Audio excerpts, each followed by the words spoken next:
Hello, and welcome to another week of the Storied Arcs podcast. I'm your co-host, Mike. And I'm your co-host, Alex.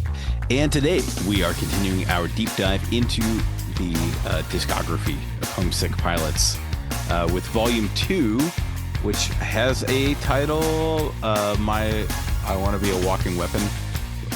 Is that it? It's kind of like I Want to Be Sedated. Or I Want to Be is it a walking weapon or I Want to Be a teenager? Yeah, it's something like that. Yeah. I Want to Be a Walking Weapon. Yeah. Issue 6 through 10 here. But yeah, But do you think that's a riff on the Ramones? I Want to Be Sedated. Probably. I'm they probably could have been a little more on the nose with it if that's what they were going for. But I also am like, if you stretch it too far, you're just working too hard. Yeah, I think given the themes in the book and starting a title with "I wanna," like, yeah, at that point it writes. I want to be. Blank. Yeah, exactly. Yeah. But yeah, I found this volume fascinating. I on a couple of levels. Just on one, on the story level, we touched on a little this last week, the idea that the solicitation had said Power Rangers meets The Shining, right? Mm-hmm. We're like, boy, that's a weird thing. And then at the end of that book, you kind of see what they mean. Here in Volume 2, like, it hammers home. You understand what that is, but there are so many other genres happening in there. Yes, you've got this mech suit kaiju thing. You do have the psychological horror of what's going on with the ghosts and things like that. There is this level of like magical girl transformation kind of thing. Well, and I think the Ghostbusters, like the ghost hunting of it all, it's like it's not just that there's like a poltergeist, or Shining type situation. It's both sides of the ghost story. Yes. It's what the ghosts are and the nature of those ghosts and how people on the outside react to that. Mixed in with all that, you still have like the heavy 90s nostalgia. Like, there's a whole run there with Ami and Buzz on the pier, I guess, or whatever city they're in, talking about selling out. Yeah. Talking about how all these older rockers, selling out is for posers. Yeah, but you know, she's talking about how, like, you know, what happens to all the older musicians. So the musicians who are now older, who have had success, who now have money, who now apparently don't care about the scene anymore, right? Because that's what happens when you get older.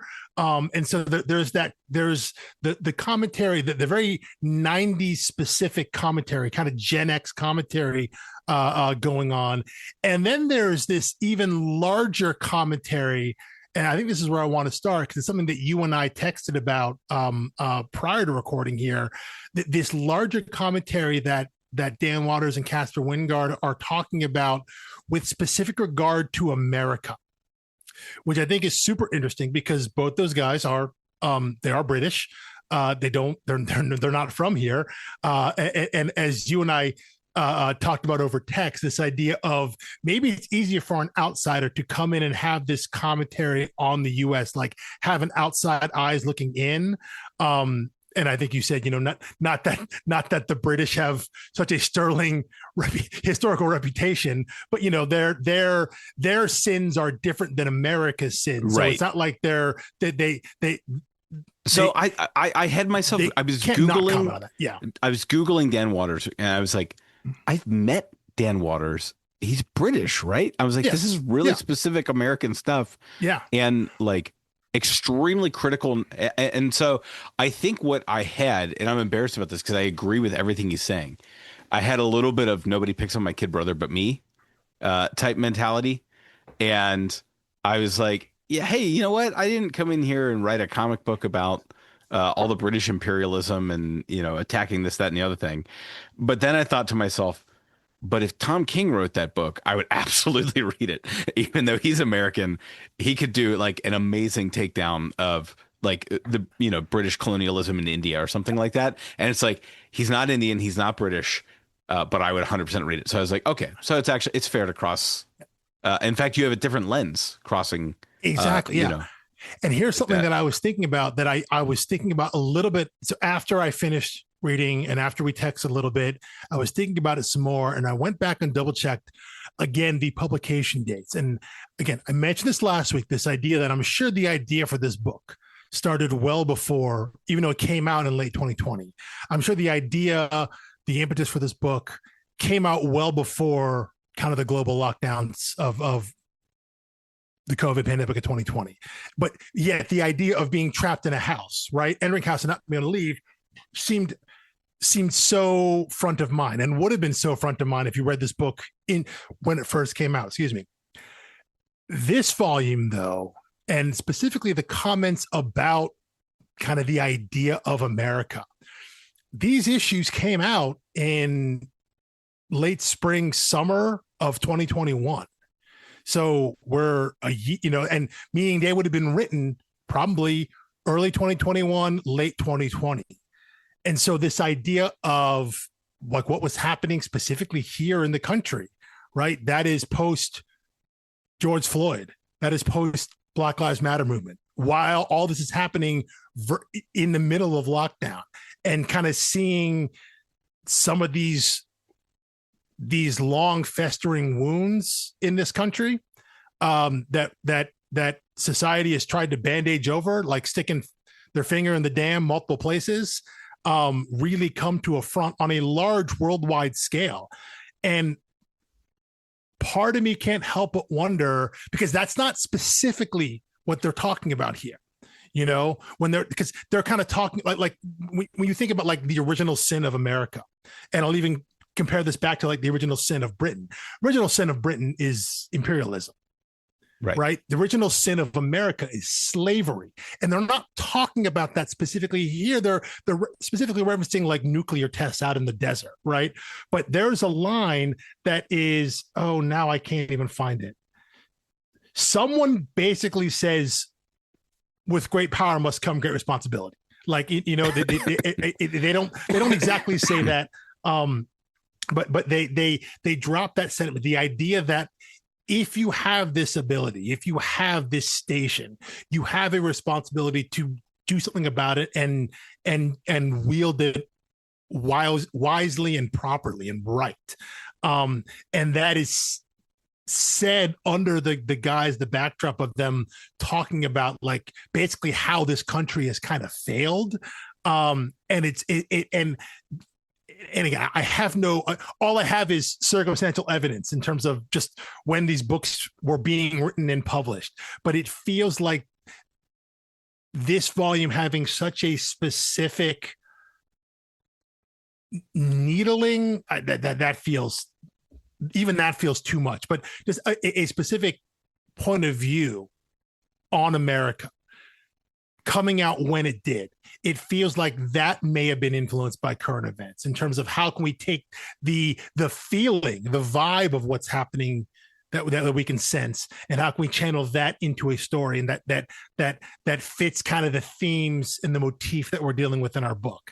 And again, I have nothing beyond just me putting like 14 dots together and being like, I think this is all connected, and it totally might not be, but it feels like the influence to me. I can't help but have my mind drawn to that. Yeah, I mean, so many things to say here about all of this. I think the interesting thing that's happening here is there's also less on the surface a subversive critique of punk culture, of like this cannibalistic like one-upsmanship where everyone's trying to out punk the other people, even their close friends. And they got me in this one because I was like, halfway through this, I was like, oh, God, they're going to make me root for Rip. Like, yeah. I friggin' hate that guy. Like, I love Ami and Buzz. And I even like, I can't say I'm rooting for Meg, but I like her. But you can understand Meg, though. Yes. No. Yeah. Yes. Yeah. Yes. That's why it's well done. Yeah. Because I get it. I just, since I have more of the picture than her, I'm like, I don't want her to succeed in the way that she currently wants. Yeah. But Rip, I'm with you. Rip is the character you're like, Oh, because he's just he's just so blindly anti everything that he's not actually for anything. And I think that's actually like ultimately like the old man critique of the punk movement is like they're just anti everything for the sake of it, and they're not actually for anything. And it's fine to go through a stage of life where you're anti everything, but eventually you have to find something to live for rather than finding your whole identity and being against everything that moves. I'm glad you brought that up specifically, because something I was thinking about, and this is another thing that maybe I'm projecting onto this book, but given that it's a book written in our recent past about this specific time period, and given how old these characters are and when they would have been born, you know, these are our characters here are late Gen Xers. Yes. Right. You know, they're on the they're a little older than me. You know, I personally I fall right in between, like an Xennial or whatever. Like I'm too young to be Gen X, but I'm definitely too old to be a millennial. So I fall in this no man land zone. And these characters are a little older than me. They're late Gen X, but they represent the tail end of that whole generation there. And on that pier, which I think is my favorite scene from this whole volume here, is Buzz and Ami on the pier when Ami's basically like, I got to do something. Like I have, like, this is coming for us. You know, Meg, and like, I have to call the house back to me. I have to choose to do this because otherwise, like, annihilation is coming. So it's like, I have to choose to side with the devil here because I'm the only person that can do it. And that isn't like a savior complex. She's being literal. Like, she has the power to control the house in some way. Whether she can or not is a different story, but everyone else is a definite no. And she's Right. at least maybe can. So I love that scene there, but that's the scene I was talking about, which is like, I have access to power I can use, you know? So it's like, you know, the next page is talking about, like, what's the alternative? Get old and ambivalent. What's the point if we're just treading water while the world gets worse on our behalf? Right. And he's like, you know? we could at least get old. Yeah. Which I thought was a great comeback. Well, but it makes me think about our current situation, specifically in this country, and how for the last handful of years, much longer than that, there's been a question of, like, where are all the Gen X leaders in this country? You know? Right. Like, why don't we have any of those? And I know, depending on what your scale is for Gen X, people are like, oh yeah, Barack Obama's Gen X. And like, okay, maybe. Like, he's early, he's young, you know, at the very most. And so so where are our leaders coming from? They're we've skipped an entire generation of people, you know, and the people that are that we're looking, like, our leaders are either people currently in their 70s or people currently in their 30s. Right. You know, and it's like, well, what happened to Gen X? I would also say that's true in Fortune 500 companies. Like, I don't think there are a lot of Gen X CEOs, like CEO, CFO. I'm sure they're out there. But you're right, though. But we can generally expand that and be like, the people of influence, you know, for good or for ill. It's like that generation is missing from the places of power, the people that make the decisions. And again, I maybe I'm projecting onto this book something that isn't there, but this idea that it's like, when Ami and Buzz are talking about, again, this idea of, you know, what is it to do nothing? Well, we get to grow old, but what does that mean? Like, what are we leaving? Like, we have ability to do something. Like, forget about like, we have the power to do something. What does it mean if we don't do anything? What if we just kick the can down the road? And I feel like that's, in my mind, that's commentary on all of Gen X, of kicking the can down the road. And then all of a sudden you look back, you're like, well, we didn't do anything, did we? You know, what did we leave behind? What is our situation now? We've left it, the people that are older to us, the generation we despise, they're still the ones in charge, and we've left the generation behind us is the one who've got to come up and clean. Like, what did we do? What did this generation do? And I feel like it's a commentary on that, whether it's that they left power on the table. Yeah, they held on to the punk rock, the grunge movement a little too long. Yeah, and now they've missed their window. Yes, that philosophy. I think that's an astute read. Well, this is one of those things where, like, I suspect if we got Dan Watters on the podcast, even if that wasn't in his mind, I think he would be like, like I think it's there, whether he was consciously putting it there or not. Because I think like you could read this book only as a book about trauma. Like it is these troubled kids, these mostly foster or Mostly, orphan yeah, kids, orphan, yeah, kids in the um, system. um, you know, dealing with ghosts, and the ghosts are all people who have trauma, and they're all acting on a land built on trauma, and they're all operating mechanisms fueled by trauma. Yeah, So it's like it's very easy to take the 2020s therapeutic lens and just say like, oh, this is all about self-healing and discovery. Yet there's such specific things about like yeah, the nuclear testing outside of Vegas and mhm. things like that, where it's like, well, this is clearly a critique of the American empire in the Generational 20th trauma. century, Yeah, generational yeah, trauma. Um, so it's like, so it's not just the micro level. And then there's also the commentary on punk rock itself. And I think this is one of those things that comes through of clearly Dan Waters loves punk, like probably gotta be. was part of the punk music, Probably was. Yeah, yet can look back at it and say, there may have been some missed opportunities there. exactly. Yeah, yeah. Mistakes were made. Yes. Mistakes were made. Yeah, yeah. I agree 100% that that yeah, maybe and maybe that is generational to the reader too, you know?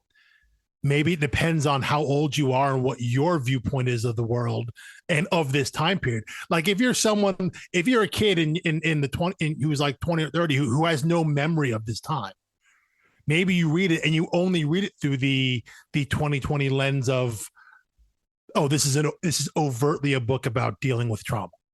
Right. You know, how it affects you, how it affects others, how it physically manifests in the world. I think that's totally fair. But I think maybe if you're a little bit older, someone who lived through this age, someone who lived through this era but wasn't a part of that scene, I think you read it differently. Versus, I think if you're someone who was of the age of these characters in 1994, in the mid early 90s, I think you would look at it differently.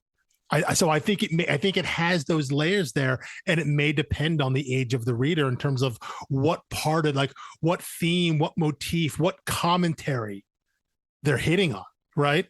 Because yeah, and you're right. Maybe if you're someone who was specifically of the punk scene, who is now someone in their late 40s, maybe even early 50s, right? I guess at this point you'd be just nearing 50. Yeah. What do you look back on now? And when you see that scene between Ami and Buzz on the pier, and they're talking about like what responsibility they have, what are they going to do? Is it about surviving another day, or is it about trying to do something for a better future? You know, who do you side with? Who would you have sided with then? And who do you side with now? And are those different people? Are you on different sides of the argument when you're 18 versus when you're 48? Right. You know, which side do you fall on now? And I think that's really interesting. How old do you think Dan Waters is? What? How old do you think Dan Waters is? Like, are these was he their having age? Met him, age? Having met him, he looks younger than me, but that's not actually that's a good question. Maybe we should look that up real quick. I tried looking it up. I feel like at this point, most people are. But well, yeah, most people look younger than me. But I mean, he's only been on the comic scene for like a decade. Yeah. So, yeah, I don't know. But I mean, but anyway, like, I don't know if this is like him writing about an older sibling, or if this is him just kind of like, okay, even if you grew up more like I did in the late 90s, but you're watching reruns of stuff from the late 80s, early 90s, like there is, you cannot convince my brain that the SNL cast of my childhood was not Chris Farley and David Spade and Adam Sandler, because that's what was on Comedy Central when I was in high school. I didn't actually sit at home on Saturday night and watch SNL. Yeah. I was watching the reruns, and the reruns were that era, and I was convinced that was the golden era. I came out to find out much later on that no one at the time thought that was the golden era, but that's always kind of the SNL thing too. It's like, Well, yeah, it's like the someone cast said, that like, was on when you were 12 or something like that. well, I mean, apparently the thing that has been in vogue for 50 years now is to say, like, yeah, the new cast, it's just not like it was in the past. And apparently people Yeah. were saying that as early as season 2. Yeah, yeah. Like, Oh, yeah, yeah. 'cause, No. They went to season 2 and they were like, yeah, it was a fun experiment, but Yeah. it's best to just let it die. Yeah. But So I no think one appreciates the time they're in Yeah. is 100%. 100%. I do think there is something to the effect of I do like this take on nostalgia, where it is clear, regardless of what Dan Watters' specific experience was in the 90s, he's not looking back on it with rose-colored glasses. I do think he is looking back. I do think, regardless of what the theme is that you and I have been kind of banding about, like what it might be and what he might be commenting on or something like that, I do think he's looking back with a level of like, hey man, maybe we screwed up. Maybe the scene wasn't what it was because look where we ended up. Because he's writing these characters with the perspective of current day. He's not, so so he is infusing these characters maybe with a little more perspective than a kid like this would have had at the time, which I'm totally fine with. He's making, he's making a narrative choice there. And of course, he's doing that through the lens of Ami's connection to this supernatural ghost house kind of thing. But her view of the scene of punk and how punk ages and all of that is not meant to be rose tinted glasses. So there is a level of bite, I guess, to the nostalgia look back. It's not just, hey, look at the silly fashion, look at the references, things like that. There is a critical eye, I think, in terms of what that time was, which is why it reads to me like it is a commentary on that generation in the current day.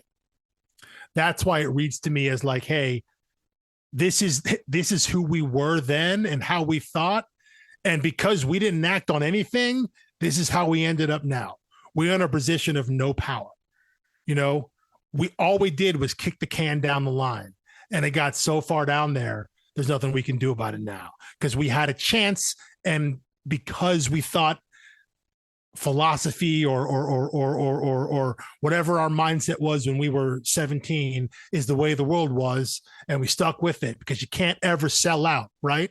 Even though no one can define what selling out is, you have to be authentic, you have to be true. Even though no one can define what those terms are either, you have to do that all the way through. And now you're 50 and look what we are.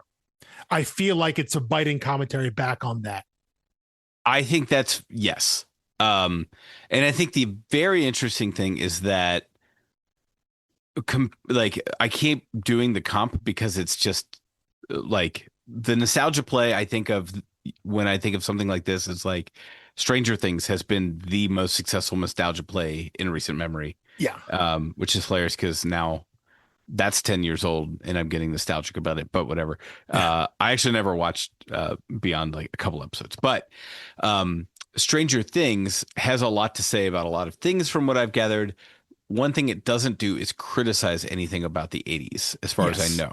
Yeah. Whereas this is luring you in with the candy. It's like what feels more Gen X than that is to say, even our nostalgia has to hurt. Yeah, like that's fair. Yeah. That we don't get to look back on nice things. Right. Yeah. Yeah. Even this is bittersweet. Yeah. I know. I and there's something, and maybe that is not, and maybe dumping on Stranger Things. Well, maybe not wholly unwarranted. I think it's totally fair for them to do it the way they did it. I think just part say, of that, isn't this fun? I think part of, the intention was to celebrate the 80s.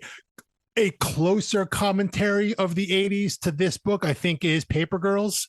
I think Oh yeah. BKV and Cliff Chang looked back and were a little more biting. And that was also a very similar, like, we're going to put, at the time, 20 teens terminology into the minds and voices of preteens in the late 80s.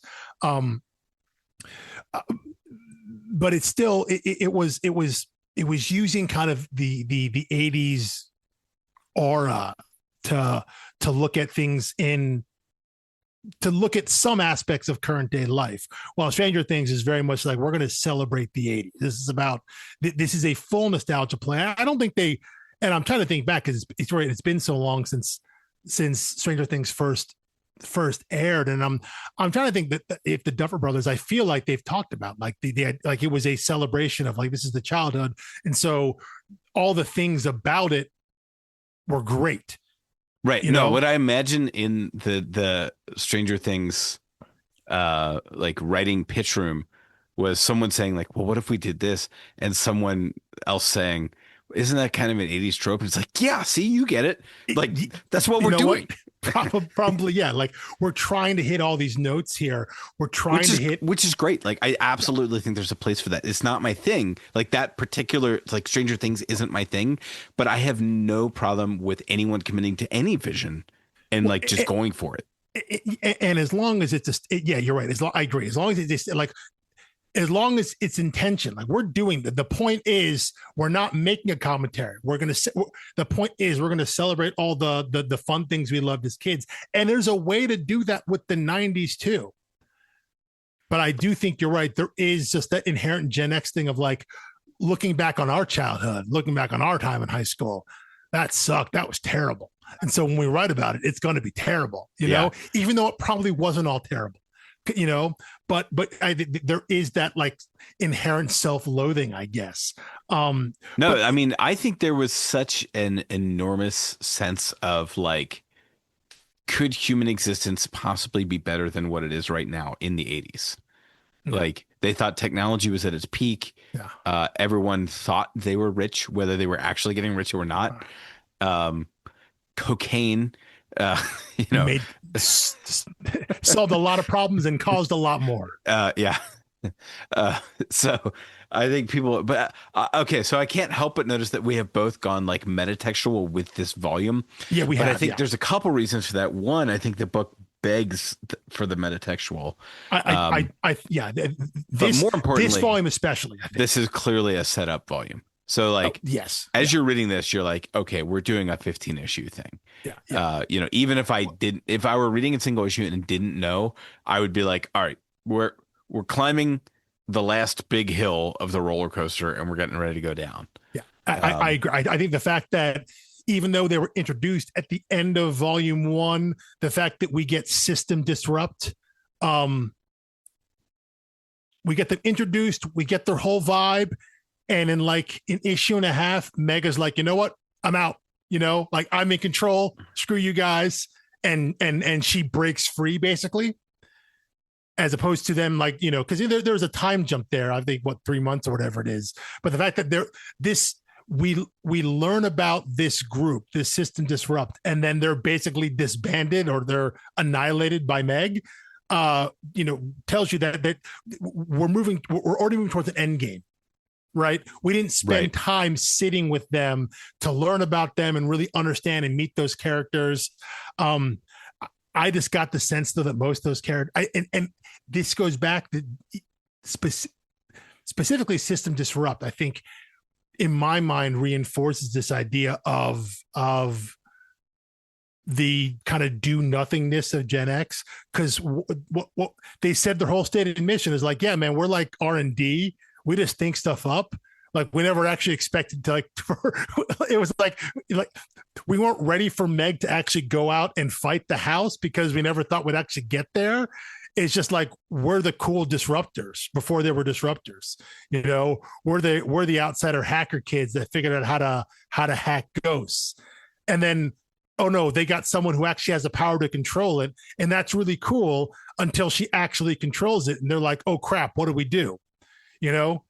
Like they aren't prepared for the next step. All they're thinking about is, hey, right now we're the cool rebels on the outside getting to do this stuff. Yeah, we work for the US government and the military, but we're not part of that system. Yeah, we're developing this stuff for them, but it's really our stuff. We're the cool kids on the outside, but like, are you really? And so that idea of like playing with the idea of authenticity, selling out, things of this nature, of what you do with this power, like what is their stated goal? What is System Disrupt supposed to do? They've garnered all of this knowledge about ghosts, right? So they actually have done stuff, but what are they actually doing with it? They couldn't actually do anything with it until Meg showed up, and once she did and got a handle of it, she just flew past them and blew them out of the water, like literally. So it's like we didn't spend time with that. And so you're right, narratively, they're less important there because we go by it so quickly. So dwelling on them, I don't think it's, again, super important, but I think what they represent in the story is just kind of, I think, what Ami was saying to Buzz there, this idea of like, if you have all this power, what are you doing with it? They were turning it into weapons without ever thinking it would turn into a weapon almost. Right. It's like they weren't prepared. They were looking for someone like Meg, but then weren't prepared for what she could actually do if she realized the potential they sought her out for. Like exactly. They didn't do enough steps up to be like, okay, well, like what's the end game of this? They didn't get that far. It's because they were lost in the idea of how cool this was as they were doing it. Yes, it's just another scene quote here. But it's just another scene, just like a punk scene. It's just another it's the hacker scene. This is like their ghost hacker scene. That's cool. And they didn't work their way through of, yes, we're working for the military. Yes, we're building weapons, but like, we're never going to get that far. It's like, that's someone else's problem. And then, oops. What's a different story? Right. Yeah. And you could easily do like a one shot or an interstitial that's like the history of this organization. That's prime material for an annual or something like that. It's just, if it doesn't fit this story. It's right. If it mattered to this narrative, which it doesn't, which is why I think they are, I read them as representative of just another scene, like they've moved from the punk scene into this techno hacker scene. And it's like the same facade. It's the same kind of posers, the same ideas, just shifted in another direction. Because all the language they use is the same. Right. Well, and this is where we actually see this through Rip's eyes, because he's the one who is being told this, and he's like, yeah, cool, that's great. And then he goes to Meg and is like, we got to get out of here. These guys are nuts. Like these guys all suck. We can't be here. And Meg would go, except Meg is bonded by her specific trauma there. But to be put into Rip's perspective for those early kind of parts of this volume, while he kind of sucks as a person, you get the view of who he's dealing with. I do. Yes. Yeah. I have never understood like a character like this. I guess this says more about me as a character than anything. If I were in Rip's situation, while I'm sussing this out, instead of saying F you to everything they say to me, I will try to stay positive in hopes that they share more. Yeah. And I'm not committing to anything. I'm just like open to all of their ideas and receive it all. And I just wish a character would ever do that. Well, and I think that is definitely generational. Because this generation of kids, he says, as knowing that he's a few years younger than these adults now, but that was the attitude of just immediate rebuttal, as opposed to the long, again, it's the short term versus the long game, right? Because you're right. If Rip could think more steps ahead, it's play along, figure out more, work it from the inside, just because you're there doesn't mean you agree with it, because being there allows access. And the more access you have, the more information you can get, the more you could actually potentially you could stop the thing you're actually against versus just like throwing up double birds and walking out the door, which is what that generation, also what those kids did. The possibility that you're wrong, right? That is well, like, but like this approach out of hand. Let's be real. Hold on. Let's be real. Rip, that's never occurred to him. Well, exactly. That and like Rip can't be wrong because he doesn't actually believe in anything. The only thing he believes in is like question everything. It's anti-authority. Like, yes, right. Anti-authority. It's so but it's the idea of removing yourself from the system by constantly saying no. And then you look around and you realize nothing has changed because you have opted out. Rip had a chance, potentially could have a chance. He could see everything that System Disrupt is doing and be like, I'm against all of this stuff. How do I stop this?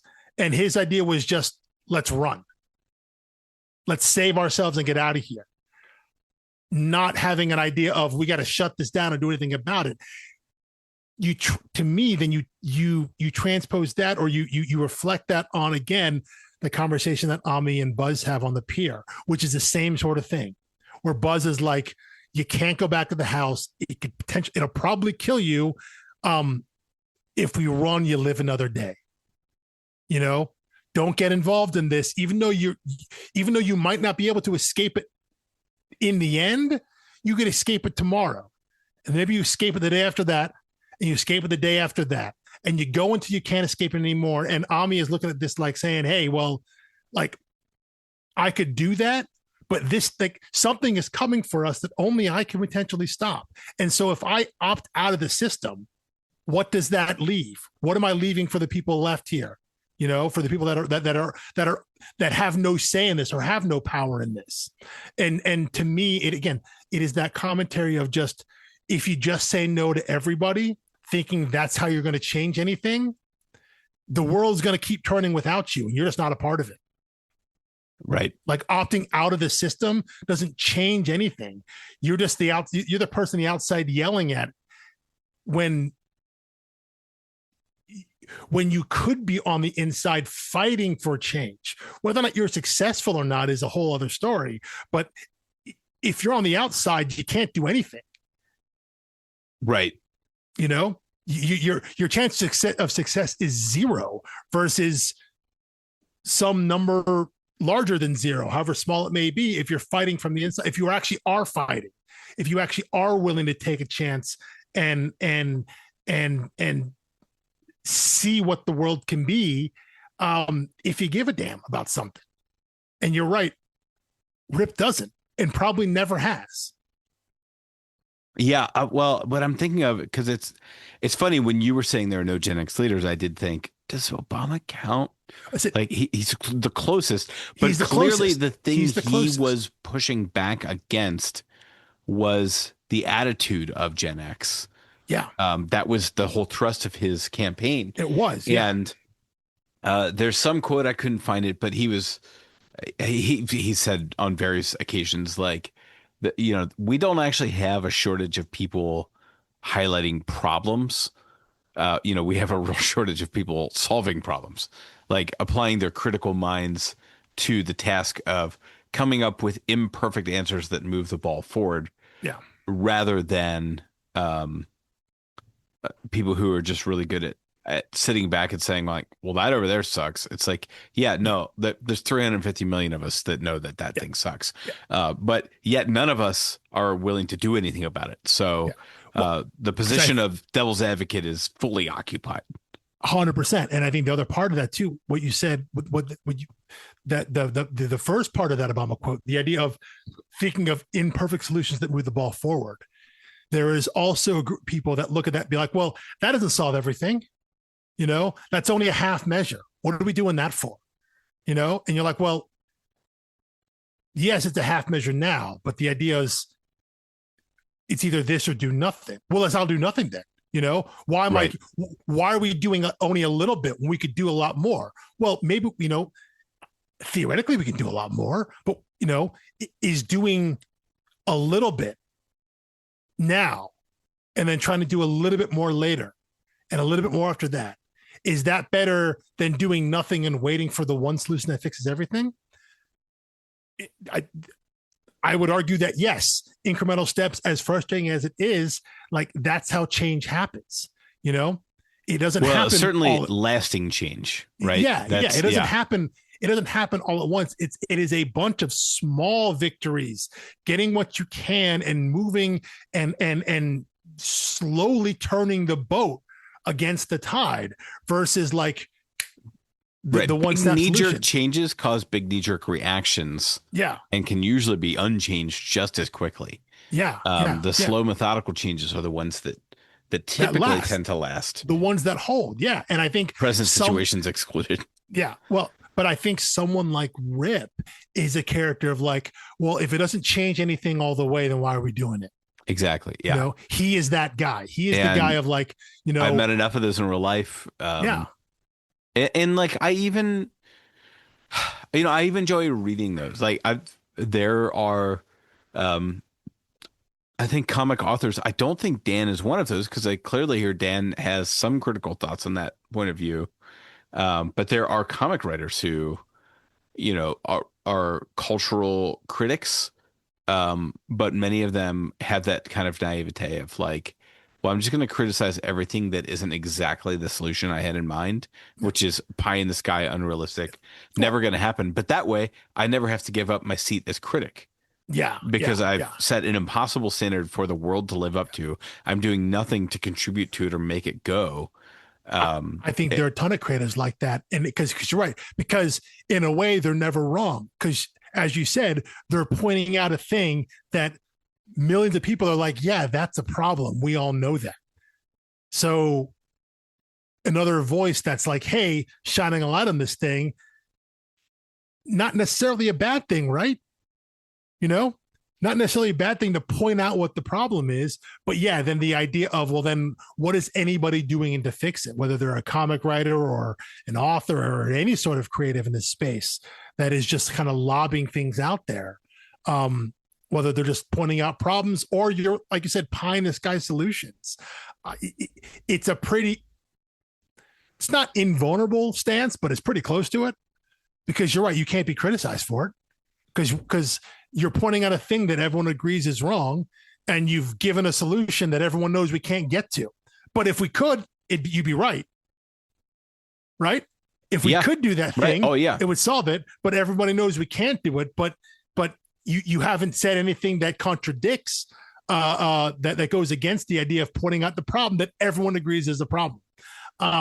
So yeah, it is this. I don't want to say it's a catch-22, but it is. That comes down to also maybe like a larger philosophical discussion on like the purpose and meaning of art. Is it to simply comment on the world? Is it to comment and offer solutions? Is it to provide a blueprint for fixing the world or a picture of what the world could be once it's fixed? You know, and I think the obvious answer to that is yes. It's yes. It's all of that, all at the same time. But on a micro level, on a specific level, book to book, art piece to art piece, creator to creator, it gets a little more muddied. Right. Yeah. All of this to say, what I'm taking from Dan Watters, and I know the goal is not to study the author, although I can't help it, especially when you're in a book club. Yeah. Is that his heart is with those people, but his mind has moved on with a little bit of like the maturity of age and saying like, yes, my heart is there. Like when I was a teenager, I may have sounded a lot like Rip. And if that's where you are, I totally get it. But here's some things to think about. I agree 1,000% that this feels like a level of lived experience of just, I've grown up and I'm looking back on things and like we said, you know what? Mistakes were made. And no hate. And I'm not sensing any, like, I don't sense judgment, but I don't sense judgment toward any of the characters. You sense critique. You're saying, hey, we thought this way, whatever this royal we is, we thought this way. and maybe we didn't do it right. You know, maybe that wasn't the way to go, because look where we are now.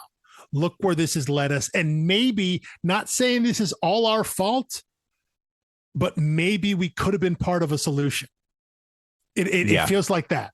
It feels like he's not blaming the generation, which is probably his generation, for the way the world is now, but maybe he's saying he's blaming a little bit for some of the lack of solutions, the lack of progress in some way, maybe some of the regression we're seeing now. All these, the end result of this constant, never-ending attitude of no authority, no one in charge, never taking responsibility for that. Never looking beyond what's happening for you right now, never thinking about what's being left behind, any of that stuff. That this is who I was then, but as you get older and you look back and you can say you can't hold on to that because this is what it's wrought. So yeah, it is. I agree with you. When it comes out in a book like this, again, a book that is totally wild of its genre, and it has got this incredible art, the colors jump off the page, and you're jumping back and forth between all these different genres and different story types, and especially in this volume, you've got two competing storylines. We're going back and forth. So much is happening, and yet they throw in all of this commentary that isn't all that deep, right? They're specifically talking about the past in America and the choices that they've made, and so you can't help but think about these things. And I think that's what makes a book like this so fun, that you can see it on so many levels. Because I honestly, I think I would love to talk to someone who is, maybe 15-ish years younger than us, who reads this book and is just seeing it through the lens of manifest trauma, who is just seeing it through the eyes of the ghosts and Ami's point of view of abandonment and the need for connection and all these things, which is, I think, that you and I had barely even talked about. And yet that's also a major theme of the book. But I think just because of our age, it's not something that we glom onto. But this book has that level to it. Yeah. Yeah. I'm curious where Caspar falls in all this as well. We haven't talked about Caspar. Yeah. But he, his style is just immaculate. Like, everything about this is great. By the way, my favorite issue was 8, because I liked the little vignette stories of the ghosts, the clock guy. Yeah. Recount it. Yeah. And they get like 2-3 pages a pop. The guy who hung himself in his closet, the guy who, you died at war and then was stuck next to the clock that he hated because he had to sit and look at it every morning when his parents were still asleep. And then, the kid with the bleach. Yeah, that is something. This is one of my, so at some point, I think we're going to talk about Supergirl Woman of Tomorrow on this podcast, even though it's a big 2, blah, blah, blah. I think it's Tom King. We're just going to do a binge of Tom King at some point. And I suspect you and I have the same favorite issue in that series. We've never discussed it before, but I think the one where she digs a mass grave. Yeah, well, the one where it recounts her history. Yes. No, I'm thinking of the one where there was the genocide, and she uses her super speed to dig individual graves for everyone before the sun goes down, because otherwise they were all going to be dumped into a communal grave. Yeah. And she scans the DNA of the guy who was grieving and trying to find his family, and finds his family and brings them to him and buries right in front of them. It's this is what she uses her powers for. This is I was just what is one Kryptonian story that someone I hate to dunk on him, someone like Zack Snyder could never tell. Yeah. He could just never understand anyone using that level of power for something that seemingly menial or trivial. Yeah. That humane. But yeah, I think, that was issue 8, right? With the ghost stories, the ghost stories, Jesus, yeah, the stories about the ghosts. Well, I mean, Yeah, they are ghost stories. they are ghost stories. Yeah, yeah. I found that one. I couldn't remember what. I love that it was that issue as well. I couldn't remember which one it was, but yeah, I had to pull it up, but yeah. What I love about that is they didn't need to give you the mechanics of how the ghosts work, and yet they did it in a way that didn't take you out of the story. You know, it wasn't that kind of interstitial. Here's a break in the story as we give you a lore download on what happens, because it was conversational and it was framed with the idea of the larger sense of literal lost souls finding a place here, you know, holding on and not moving on because there's some level of trauma that binds them to the house, to an item, to this plane. And the way that Ami was talking about it in such a, at least the way I read it, was in such a either sympathetic or empathetic voice. Yeah. You know, showing her connection to it, to the house, I'm sorry, and to the situation, and understanding and empathizing with these people before they were ghosts, even though she only knows them as ghosts. And to get that info dump, that kind of lore dump in the middle of your story and have it not feel out of place, like that's really hard to do. That's really difficult to do. And to pull something like that off, I think is really, really cool. And when it works in a story like that, it's so seamless and so nice. But when it goes wrong, it's like hitting a wall, hitting a roadblock. Right. You know, everything just stops. You're like, okay, here's the backstory issue now, you know, and the way that they were able to do that so smoothly is really fantastic. Yeah. Yeah, I had a very hard time stopping after this book. I wanted to, because I wanted to, like, I knew that if I finished it, I would know for certain where it goes from here. And I like the ambiguity of saying, like, okay, all the pieces are on the board. They're all in place. Where are we going to go? Is it going to be one of those where it kind of jumps backwards in order to have the final battle be in issue 14 or 15?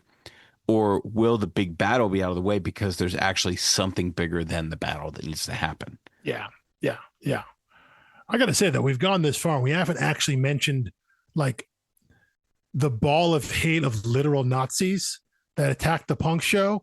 Oh yeah. That get completely annihilated by what little power Ami has left.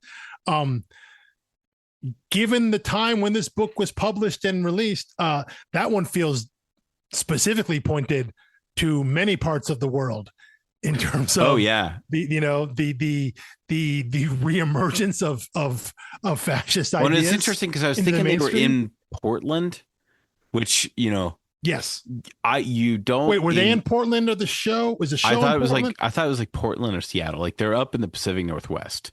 I know they end in Seattle. I don't know. Either way, I don't think of the cities in the Pacific Northwest as having Nazi populations. However, you do not have to go far outside of Seattle or Portland to get into rural Washington or Oregon. And those are like some of the highest Klan memberships in the country, behind Idaho and Montana, which are numbers 1 and 2. And that's always just so unbelievable to me that, like, first of all, they weren't even part of the country when there was slavery in the original Klan.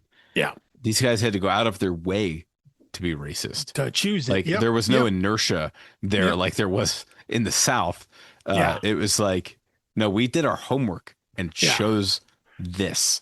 It's like, I don't know why, like, I can't rank how bad different types of Klans people are, but that's worse.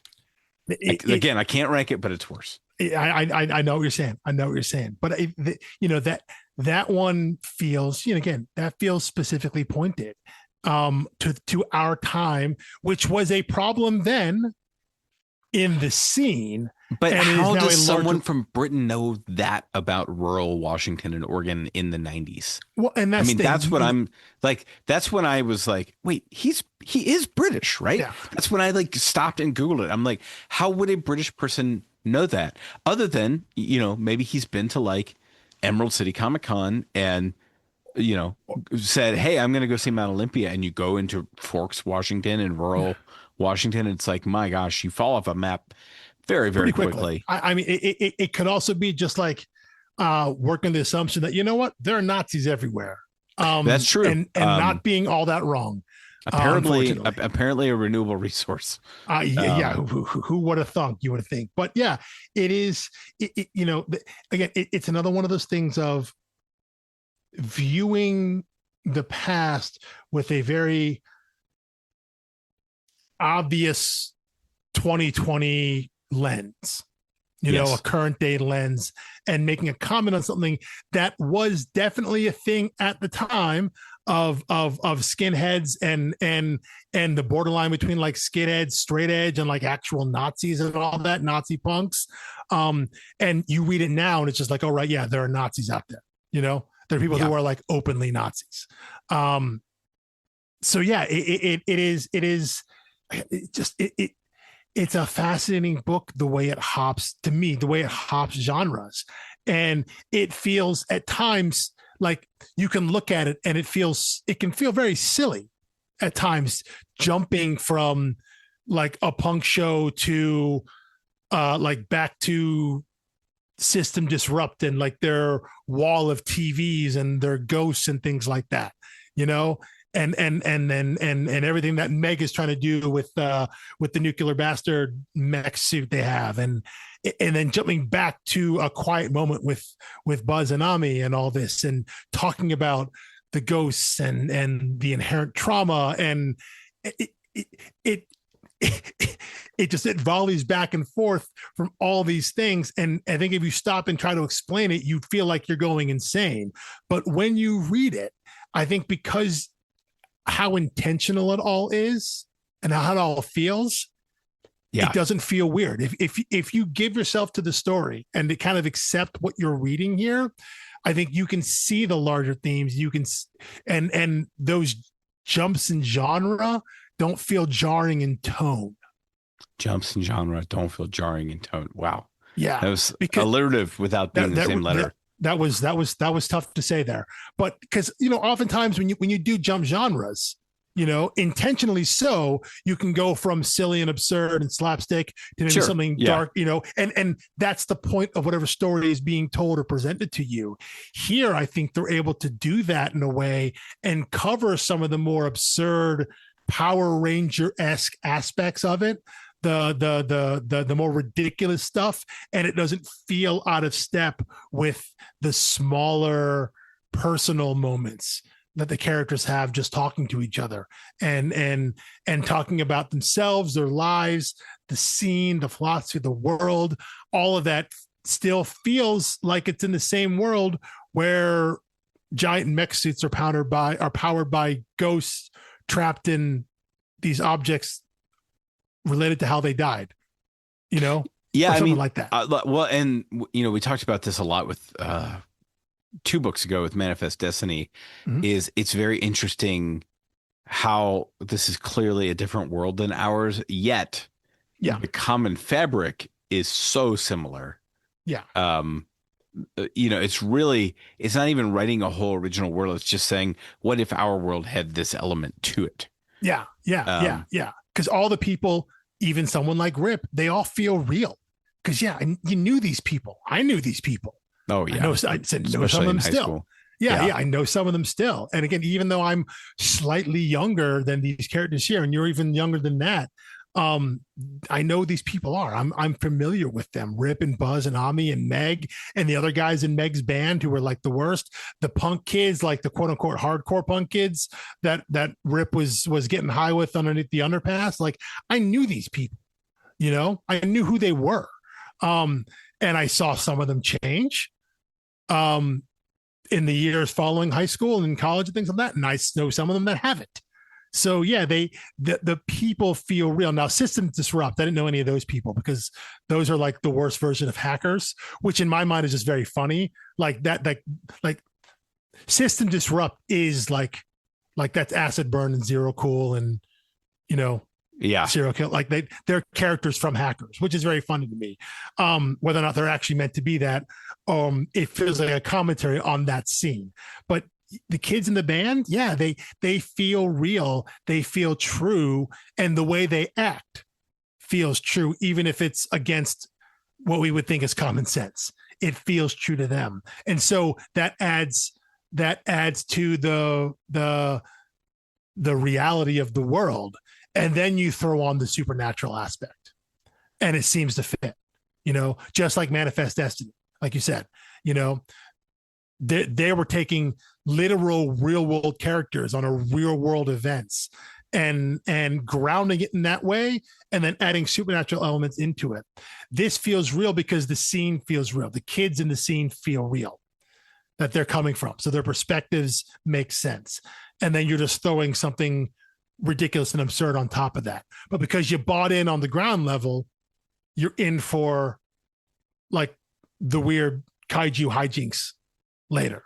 100%.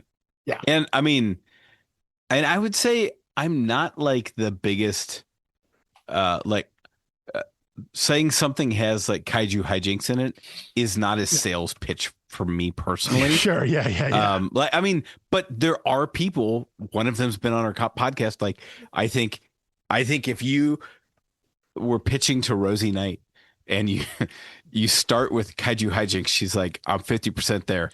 Yeah. Give me anything else. Like throw any other element in. And then you say 90s punk scene. Yes. And then like, yeah. Yeah. In fact, I'd be shocked. Joel Schumacher Batman. Yeah. I'd be shocked if she hasn't read this book, actually. Me too. Yeah. But yeah, I think you're definitely right about that. There are elements of this book that I think there are genre elements in this book that both you and I would definitely read and definitely not read in isolation. I mean, the horror, Yeah. I feel like we keep explaining how we're not into horror as we continue doing more and more horror. But horror is where the industry is, especially the indie market. And there's so much you can do with it. And again, this is a different kind of horror, Yes.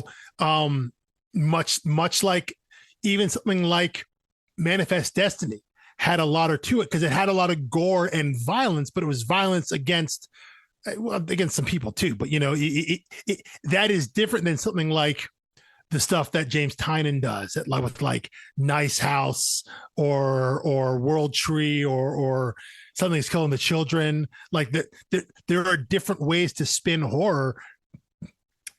We often talk about Jeff Lemire and Andrea Sorrentino. Like they're not doing gore and a lot of body horror and like jump scares and things like that.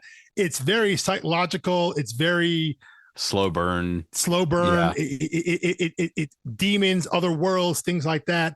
And so here, we are talking about ghosts and horror and this kind of psychological trauma, but it's just another spin on that. But again, there are other aspects to it too. A book about a bunch of high school kids in a band in the 90s, like that part alone, I definitely would have read. Yeah. I mean, like Kids on Bikes. Yeah. Like that genre, like 100% reading that. I was the haunted house part, I probably read that in a comic book, I'll read that part there. Like the mech kaiju part, probably not, because that sounds a little silly. Like in isolation, probably not reading that one, but you throw them all together and this stuff starts to work for me. I mean, yes. And what was I going to say? There was it's gone.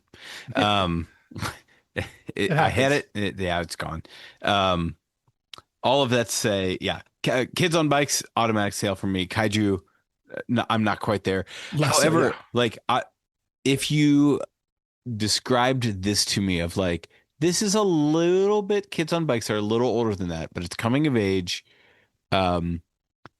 It's not dystopian yet, but it's like pre-dystopian. Like if these horror ghost things keep escalating the way they are, they could Yeah. find themselves living in a dystopian wasteland.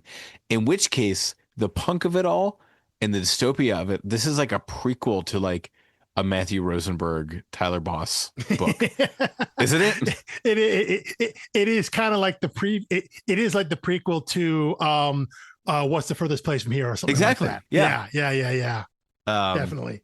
Except the kids are a little too old for, I think, their stuff. Yeah, a little bit there. But yeah, that is that's actually funny to think about. I mean, I would love someone to come along with the pitch of like the shared universe between homesick pilots and the something shared, like shared universe. Yeah. Or like it's only a teenage wasteland or something like that. Yeah. But that's not Rosenberg, is it? That's someone else. No, that's Kurt Pines. And Kurt Pines, yeah. Oh, but there's several artist, long titled Matt Rosenberg books, and they're always, his subject matter is always teens. Generally, I mean, he's got a new book out, If Destruction Be Our Lot, which is about robots, but teenage robots, coming of age robots. No, one of them's an Abraham Lincoln on automatron kind of thing. So, his elevator pitches are the best. they got to be weird because his pitches are pretty much just the titles because they're sentences. But that's a lot of mangas that way. It's, like, it's like I only turn into a ghost when I go number 2. Volume 12. Yeah, it's like 12, it's like a long running manga series for years and years. Yeah, it's like I'm sorry, like how is this more than like a back of the napkin sketch? But they manga titles are wild. Clearly, there's just no marketing feedback on those. They're just like, I mean, you drew it, you wrote it, you're willing to make it every week. You call it whatever you want. We'll print it. Anyway. I guess. Do you have anything? I mean, I'm good because I'm so eager to jump into next week's. We talked a little bit about it. I just don't want to end again talking about just how beautiful this book looks. The art here, the use of the color, the contrast of kind of warm and cool colors, and then when something jumps out different, like I love the fact that when they're out in the desert and all the ghosts from the nuke, it's that like neon green, which we hadn't really seen before. But fits the palette, like it's still of a piece, right? Well, and then weirdly, this jumps out at me, and maybe it's meant to be indicative, but when we're with Ami and Buzz has this like flat orange hoodie on, and it jumps out because it's just like a regular color. And there's something feels intentional about that. I don't know what it is. I don't know if it's meant to be, but like that's a color we just haven't seen in the book. Everything is, again, that's a good point. It moves from that kind of that pink coral magenta to kind of the cyan blue into teal kind of thing. They use that in the backgrounds of the panels and whatnot. And then sometimes we see Buzz and he's just like in an orange hoodie. Just like a regular flat orange hoodie, not like a neon, anything like that. But there's something about that contrast because even like the way that Ami is dressed, I guess it's just meant to be like a gray or a white, which means it kind of reflects the colors that are using around. It's like she's part of the world, and yet Buzz is separate. I don't know if that's meant to be intentional, but anytime you see that orange, for me, it jumped out like that's a weird color, and by weird I mean it's normal. Because I think the other colors in this book aren't normal. I actually think the weirdest one is the blood red encasing on Meg. Because it's like it pops off every page, and this is a book of colors that pop. That's clearly intentional because it's a different red.